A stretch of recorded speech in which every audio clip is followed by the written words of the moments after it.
என்பது பொடியாகி போகலாம். பொன்னாரமே நம் காதல் பூலோகம் தாண்டி வாழலாம். ஆகாயம் என்பது இல்லாமல் போகலாம்.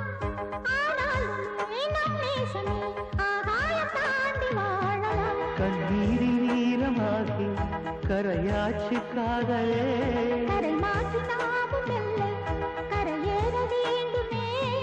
நாளை வரும் காலம் நம்மை